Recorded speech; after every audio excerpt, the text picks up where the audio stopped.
Fala pessoal, eu sou o professor Tobal, vocês já me conhecem, e a nossa aula de hoje então é sobre os fenícios.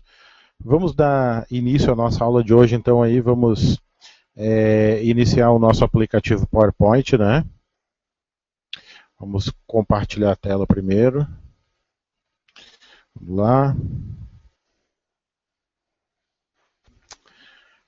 Então tá aí, pessoal. Os fenícios. Esse subtítulo, pessoal, já traz algumas informações bastante importantes. Primeiro, se a gente tivesse que lembrar de duas ou três informações sobre os fenícios, eu diria que vocês teriam que lembrar exatamente dessas três aqui.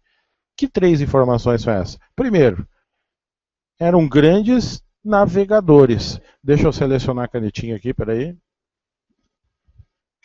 Ok. Os fenícios eram grandes navegadores, olha lá. Outra, eram excelentes comerciantes e eram um povo da antiguidade, né? A gente está falando aqui, a gente tem que situar no tempo, né? Lembra lá da linha do tempo? A gente está falando de povos da antiguidade. Os fenícios, pessoal, falando em antiguidade é muito amplo, né? Mais ou menos qual é a datação, né? A gente, nesse período, a gente não tem datas precisas, né? Mas a gente pode falar aproximadamente. A história dos fenícios, né, desse povo, então a gente está tratando aí de um período de mais ou menos entre 1200 anos antes de Cristo, tá lá, né, o AC, antes de Cristo, a 300 anos antes de Cristo. Então, este é o período aí, né, da antiguidade que a gente está trabalhando. Então vamos dando sequência lá, né? Localização, pessoal. Localização da Fenícia. Né? Então lá, a Fenícia é o nome dado à antiga civilização que se desenvolveu ao longo das regiões litorâneas, olha a palavrinha, litorâneas, né? Dos atuais Líbano, Síria e Israel. O que significa a palavrinha litorânea? Litorânea, pessoal, vem de, lógico, vem de litoral. Litoral. Então eles moravam perto, próximo ao mar. Por isso, litorânea. Né? Aqui, pessoal, ó, eu coloquei essa palavrinha atuais, né? Porque, lógico, na época não se chamava Líbano, nem Síria, nem Israel. Né? Essa região aqui não se chamava, não tinham esses nomes, não existiam esses países. Né? Hoje, onde antes existia a Fenícia, hoje nós temos os países chamados Líbano, Síria e Israel. Né? Então nós temos aqui, olha lá, o mar Mediterrâneo, a região da Fenícia, né? Olha lá, ó, Egito, né? Aqui é a região do Egito, ó. Tá aqui o Rio Nilo, né? Olha lá. Aqui o Eufrates, olha lá. É aquele da Mesopotâmia, professor? Esse mesmo, da Mesopotâmia. E aqui algumas já das três importantes cidades fenícias, né? Talvez as três mais importantes: Píbulos, Sidom, ou Sidone, e Tiro. Né? Três importantes cidades da Fenícia. Né? Vamos dar uma olhadinha com mais calma nessa localização. Olha lá, os fenícios ocupavam uma estreita faixa de terra, né? Olha lá, uma estreita faixa de terra fininha, né? Uma estreita faixa de terra situada entre o litoral, a gente já viu essa palavrinha, do mar, né, do Mediterrâneo, e as montanhas do atual Líbano, Síria e Israel, que a gente já viu, né? Então olha lá, vamos achar. Aqui está a Síria, olha lá, ó, né? Região da Síria, está aqui, ó, né? Esse mapa ele não está escrito em português, né? Mas dá para entender que é a Síria, Líbano, olha lá, estou destacando aqui, né? E Israel, olha lá, destacando aqui também, sublinhando, né? Então aqui nós temos o mar Mediterrâneo, né? Olha lá, ó, tudo isso aqui é o mar Mediterrâneo. Aqui a cidade de Biblos, olha lá, a gente já viu. Sidom e Tiro, né? Ok, pessoal? Olha lá, Síria. Então, uma parte era um território bastante fértil e outra parte, talvez a maior parte, era muito quente e árida, ou seja, muito seca, né, pessoal? Aqui é árido, né? Com secas praticamente o ano inteiro. Portanto, a condição do clima e da geografia não favorecia, né, pessoal, a geografia. As altas montanhas também impediam os fenícios de adentrar o continente, ou seja, entrar nesta direção aqui, pessoal, da setinha. Ó. Tem muito risco aqui, deixa eu apagar um pouquinho. Deixa eu apagar aqui. Risquei demais, senão fica bagunçado, né? Então vamos lá. Selecionando aqui a canetinha. Então, o continente, né, é sempre a parte, né, olha lá, ó, essa região aqui, da Terra. Né? Então, o que o nosso textinho está dizendo aqui? As altas montanhas, né, que é essa região aqui, ó, olha lá, aqui é o mar, né? Olha lá, região litorânea. Então, essa região aqui era montanhosa, né, que eu estou destacando aqui, e impediam que eles se desenvolvessem para lá, para o continente. Né? Por isso eu fiz essa setinha aqui. Então eles vão voltar todos os seus esforços e vão desenvolver no sentido contrário. Né? Então eu vou fazer uma setinha ao contrário. Ou seja, já que eles não vão desenvolver para o continente, eles vão desenvolver voltados para o mar. Né? Eles vão voltar os seus esforços para o mar. Então eles se tornam o quê? Olha lá que eu cliquei. Os grandes navegadores, né? Aqui tá navegantes, são os grandes navegadores do mundo antigo, da antiguidade. E aqui, olha lá, uma embarcação fenícia. Tá tranquilo até aí, pessoal? Então vamos lá, dando sequência. Aqui, pessoal, lá, ó, o atual Líbano era cenário desse povo conhecido pela arte de navegar e comercializar. Né? Não só o Líbano, né? Mas enfim. Então, olha lá, nós temos aqui essa parte quadradinha aqui, pessoal, ó, que eu estou destacando, é essa parte maior aqui. Ó. Isso aqui é a ampliação, é o zoom, né? Então vocês reparem, né, que essa era a região da Fenícia. Estou circulando, olha lá.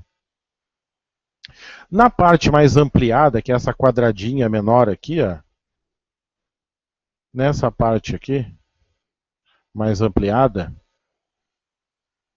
nós temos os continentes. Eu vou ajudar vocês aqui para a gente se localizar. Olha lá, essa parte aqui vocês conhecem, né? Aqui, ó. Acho que eu risquei demais de novo. Deixa eu apagar um pouquinho aqui. Vamos lá. Então, essa parte aqui, ó, que eu vou fazer a setinha é a América do Sul. Temos aqui a América Central. E essa parte aqui de cima é a América do Norte. A África, a Europa, a região da Europa e a Ásia.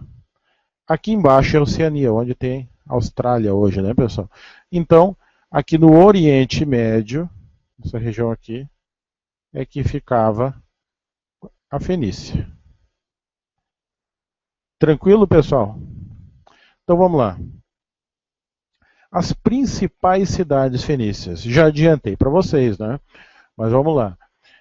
Aqui, ó, destacado em verde a região da Fenícia e as principais cidades: Bíblos, Sidom e Tiro. Ok? E essa parte vermelhinha aqui são as rotas comerciais, né, por onde eles comercializavam. Eles saíam, navegavam dessa região por todo o mar Mediterrâneo, aqui é o mar Mediterrâneo, né? Olha lá, mar Mediterrâneo, navegavam por toda essa região até chegarem ao Oceano Atlântico. Tranquilo, pessoal? Até chegar ao Oceano Atlântico. O que eu quero destacar aqui para vocês, pessoal? Reparem, né? Deixa eu apagar um pouquinho aqui as nossas anotações. Reparem, pessoal, aqui nas rotas de navegação, como eles percorriam todo o litoral africano, né? Olha lá. Eles saíam lá da região do Oriente Médio, todo o litoral africano, parte da Europa, né? Parte da Europa. Olha aqui a botinha, né? Vocês lembram que a Itália tem o desenho de uma bota, né? Então aqui, ó, tá aqui a bota da Itália, né? Então percorriam parte da Europa.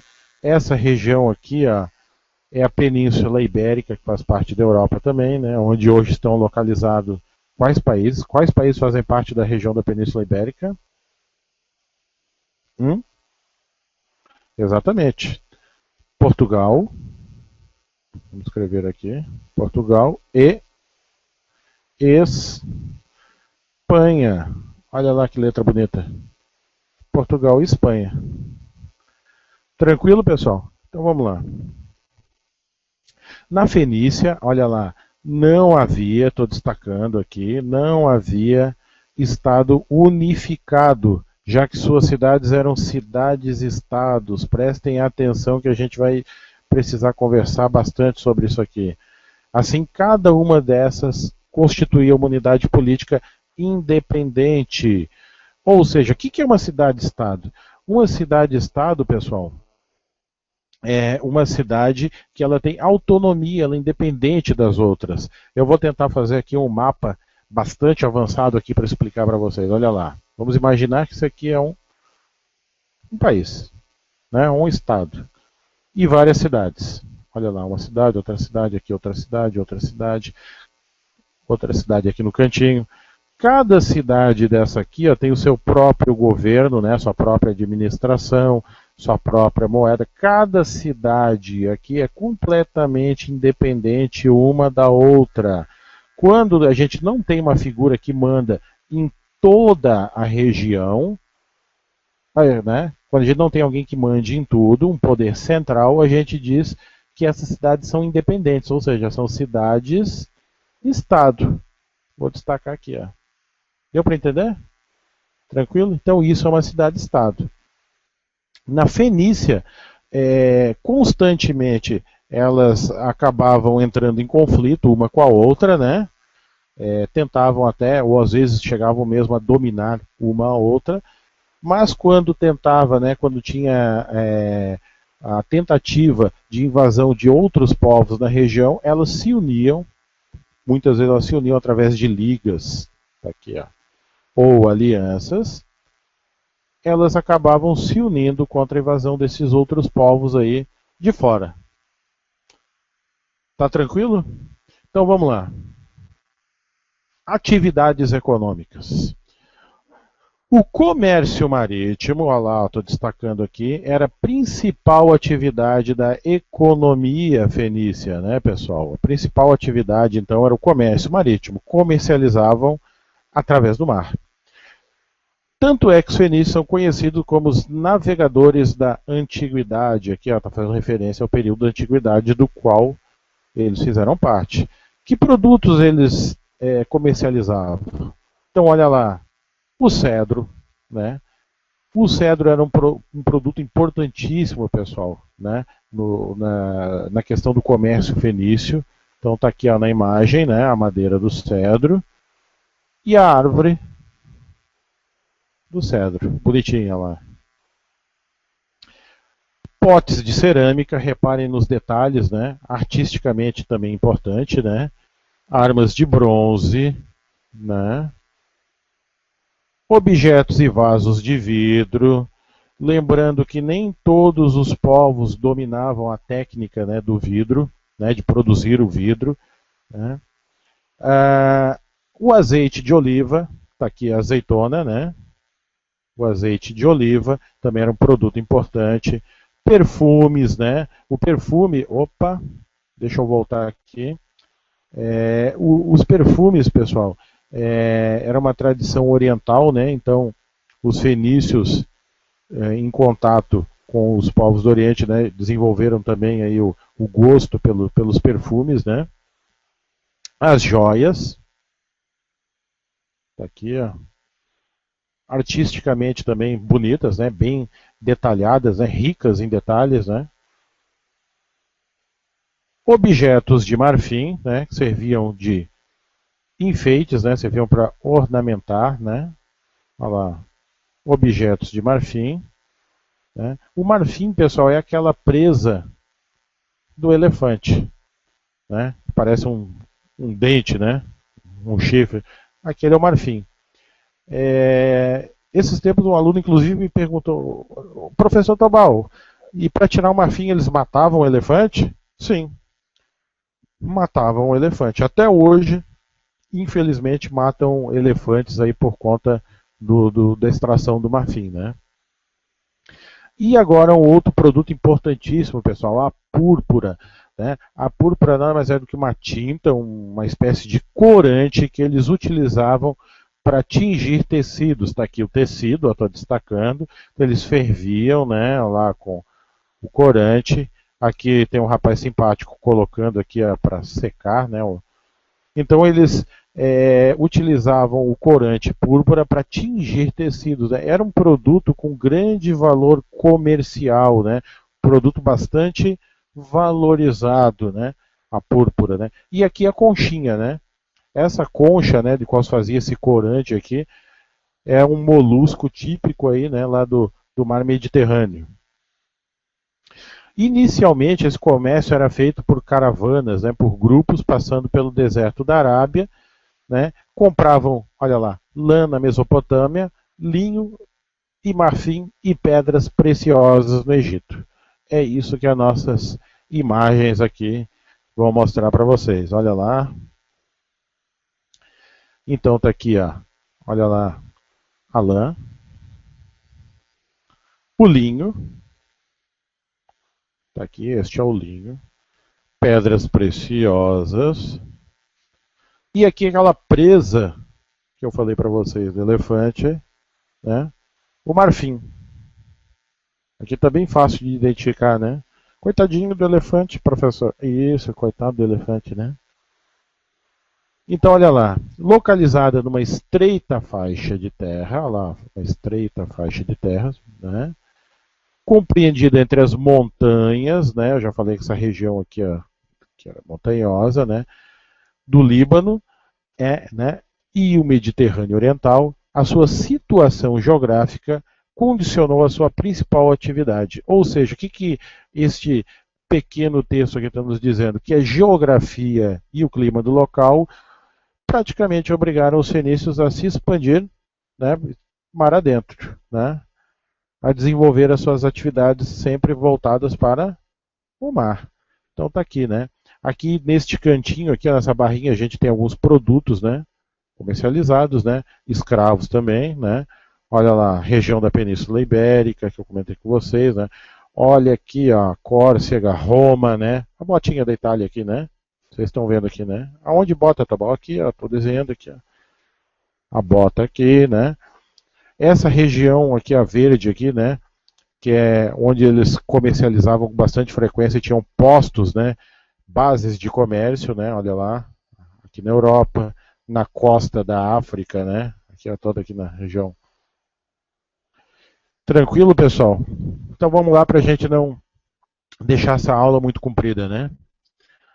A atividade comercial, então, era a atividade econômica, né? Econômica mais importante, e por isso os fenícios expandiram seus territórios em direção da Europa e norte da África, onde fundaram colônias, bases de comércio, como eu falei. Elas serviam de entrepostos comerciais, de bases de comércio, pessoal, bases de comércio. É o que a gente tem na imagem aqui, né? Esta imagem selecionada para os alunos. Né? Olha lá, os fenícios trocavam suas mercadorias ainda por ouro, prata, estanho, cereais, que fazia parte da alimentação, né? Não é cereais, a gente não está falando de sucrilhos, pessoal, é outra coisa, né? Cereais e escravos. Tá tranquilo? Então vamos lá. Aqui, pessoal, a gente tem um outro mapinha, olha lá, que mostra que a navegação aqui é avançada, pessoal. Aqui está avança, mas aqui é um erro de digitação. A navegação avançada permitiu aos fenícios cruzar o mar Mediterrâneo e chegar até o Oceano Atlântico. Então está aqui, ó, destacando, ó, vou circular aqui, ó, região da Fenícia, né, ó lá, Biblos, Sidom e Tiro, as três principais cidades. Então eles atravessavam todo o mar Mediterrâneo, está aqui a Mediterranean Sea, em inglês, né, mar Mediterrâneo, atravessavam todo o mar Mediterrâneo, até chegar o Atlantic Ocean, Oceano Atlântico. Ok, pessoal? Aqui ó, a região da Península Ibérica, né? Aqui, ó, costa da África. Então vamos lá. Aqui, pessoal, olha lá. Aqui é uma espécie de um porto fenício, né? Os fenícios fundaram várias colônias chamadas empórios, né? Eram essas bases de comércio. Eu prefiro chamar, acho mais simples chamar de base, né? Na costa da África e da Espanha, voltadas para o comércio e a troca de mercadorias. É isso que essa imagem está mostrando, né? Uma base comercial, né, pessoal? Esse chamado empório, né? Aqui nós temos uma outra imagem que mostra o comércio, né, os fenícios exercendo atividade comercial, né, comercializando. Né? E aqui uma imagem que eu selecionei para vocês, que eu considerei bastante interessante, que é como os fenícios organizavam uma embarcação comercial. Os barcos para comércio nos fenícios eram diferentes dos barcos de guerra, né, pessoal? Então, eram barcos que eles tinham capacidade de levar uma carga maior, né, de levar mais carga, e reparem que eles tinham extremo cuidado na organização aqui, ó, dos produtos, porque, lógico, quanto mais produtos eles conseguiam levar, isso representava o que é mais lucro no comércio, né? Podiam vender mais e também traziam mais coisas, né? Então eles tinham que organizar bem para aproveitar o espaço e com isso lucrar mais. Opa, tranquilo? E aqui uma embarcação fenícia de guerra, né?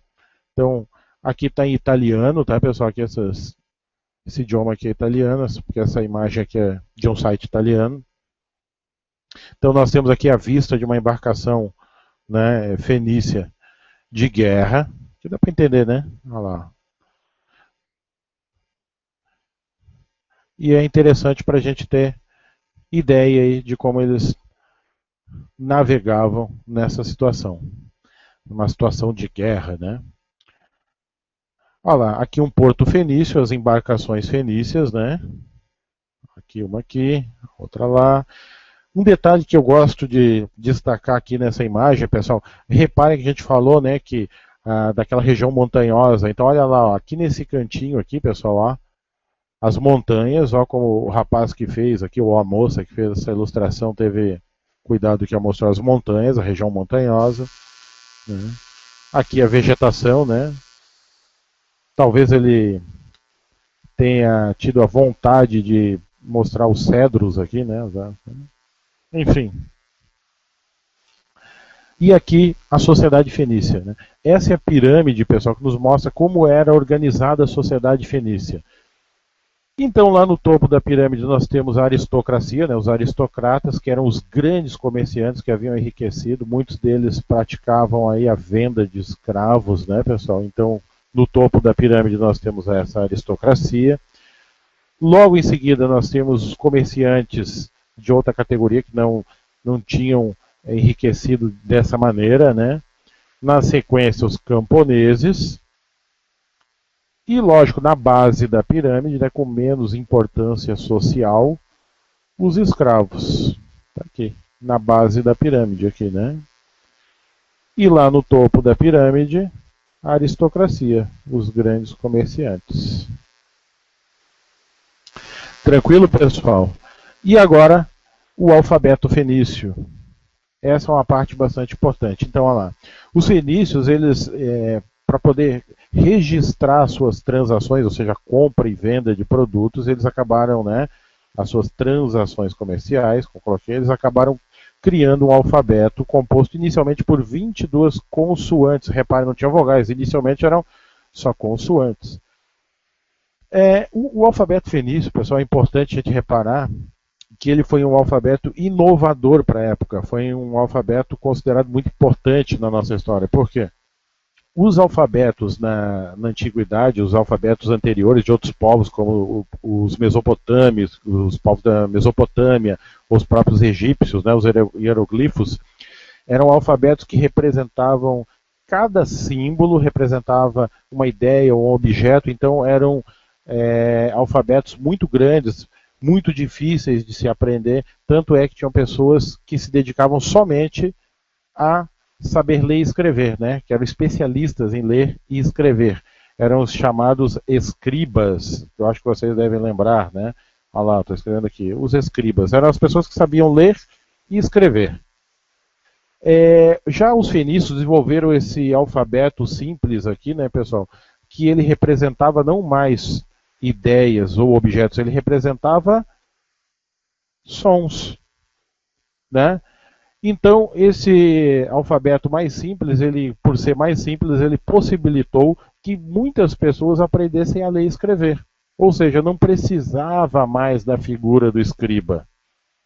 Tranquilo, pessoal? Então, era um alfabeto aí que oportunizou, né, que muitas pessoas passassem a ler e escrever e que eles pudessem registrar todo o seu comércio. Eles desenvolveram esse alfabeto principalmente em função do comércio. Isso a gente não pode esquecer.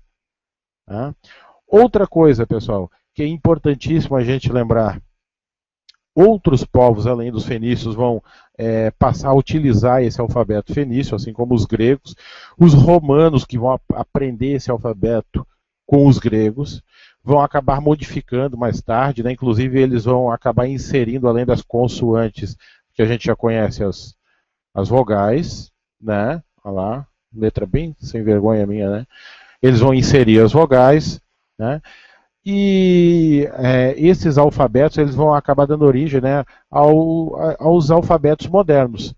De certa maneira, então, a gente pode dizer que o alfabeto fenício é um avô, ou um bisavô, um tataravô, enfim, do nosso alfabeto moderno. É verdade. E por isso mesmo ele é tão importante para a gente. Né? E é um dos motivos pelos quais a gente estuda esse alfabeto na história. Né? Ok, pessoal? Então vamos lá, vamos dar sequência, né? A religião dos fenícios. E aí, pessoal, estamos quase acabando. Olha lá, a religião dos fenícios. A religião dos fenícios, a gente vai destacar aqui duas palavrinhas. Ela era politeísta e antropomórfica. O que significa politeísta? Poli significa vários. Teísta vem de Deus ou deuses. Então, era uma religião que acreditava em vários deuses, eles cultuavam vários deuses. E antropomórfica. Antropomórfica é quando ela tem características, né? A figura tem características tanto humanas quanto de animais. Né? Figura traz características, como por exemplo os deuses egípcios, né? Tem cabeça de animal, corpo de homem, né? E isso é antropomórfico. Além disso, as suas divindades, né, esses deuses, estavam associados sempre às forças da natureza, pessoal, olha lá, as forças da natureza, aos astros e também à fertilidade. A religião fenícia sofreu muita influência dos povos mesopotâmicos e egípcios. Até por isso, né, a gente já viu, assim como os egípcios mesopotâmicos, eram politeístas e antropomórficos.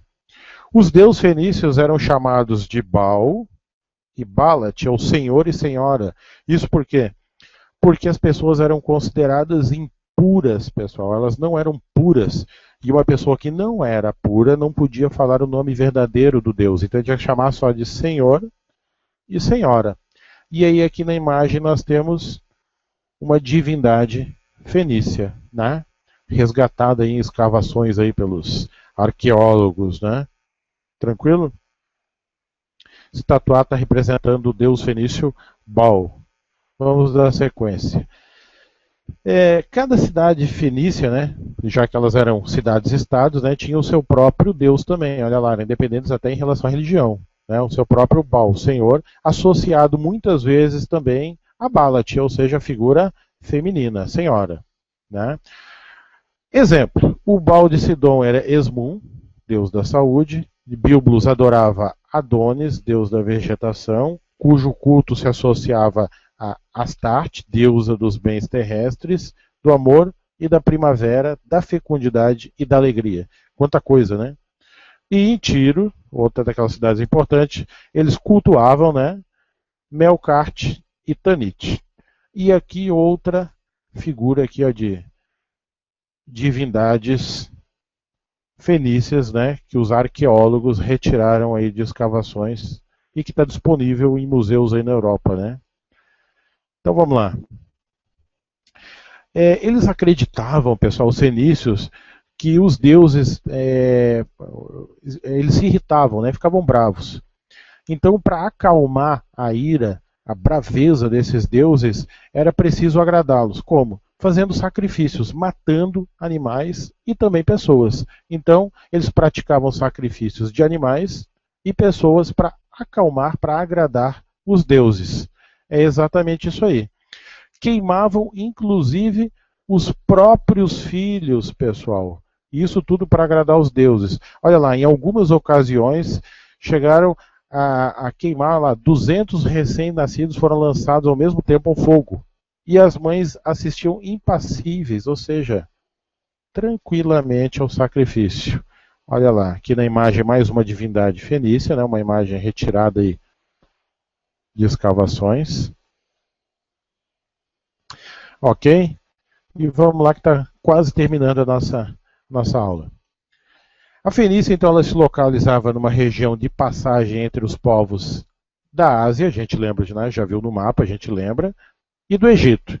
E por essa razão, todos aqueles grandes impérios da antiguidade, ou pelo menos a maioria deles, né, que foram formados nessa região ali, nas proximidades do mar Mediterrâneo, né, eles acabaram se apoderando do território, tomando o território fenício em algum momento. Que povos tomaram o território fenício em algum momento? Por exemplo, os egípcios, os assírios e caldeus, né? Os assírios e caldeus, que são povos aí da região da Mesopotâmia, a gente já viu, né?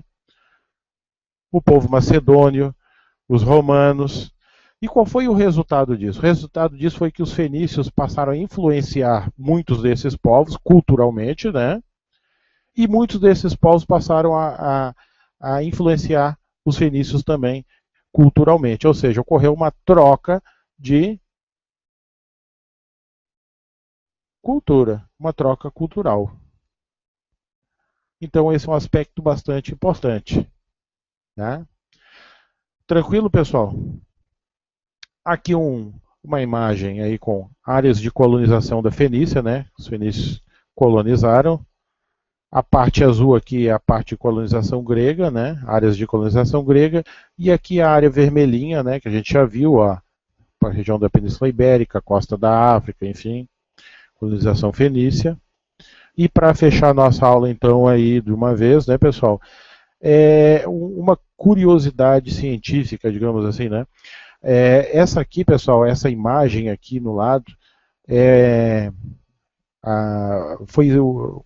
eu escaneei, né, uma reportagem, na verdade, né, de uma revista, que mostra a tese, ou seja, a ideia de alguns pesquisadores, alguns cientistas, historiadores, enfim, que acreditam que os fenícios chegaram na América antes ainda do que os portugueses e os espanhóis. Vejam só, pessoal, né, a capacidade, né, dos fenícios, né, em realizar grandes navegações. Né, é isso que eles querem comprovar. Né? Então, tem alguns estudiosos que defendem essa tese, essa ideia de que os fenícios teriam chegado à nossa estimada América antes dos europeus, né? E outros não acreditam nessa possibilidade. Mas está aí uma curiosidade científica, digamos assim. Ok, pessoal? Tá tranquilo até aí? Bom, então vamos encerrando a nossa aula, né? Deixa eu finalizar aqui a nossa apresentação, né? Para me despedir de vocês. Então vamos lá, vamos ver se eu consigo voltar aqui na tela. Vou aparecer novamente. Olá, voltei a aparecer. Cá estou eu de novo. Então é isso, pessoal. Eu espero que essa aula aí tenha contribuído, tenha ajudado vocês de alguma maneira e ajude vocês, né, com as atividades, com as avaliações aí que a gente vem a fazer. Né? Essa aula ela é específica para os nossos alunos, né, da Escola Básica Professor Erondina Medeiros Referino. Ela vai estar no meu canal no YouTube, né? Vou disponibilizar essa aula no YouTube. Mas se ela for útil de alguma maneira para algum estudante de outra unidade escolar aí no país afora, tranquilo, né? Fico satisfeito, fico contente. Então é isso, pessoal. Um abraço e até lá. Tchau.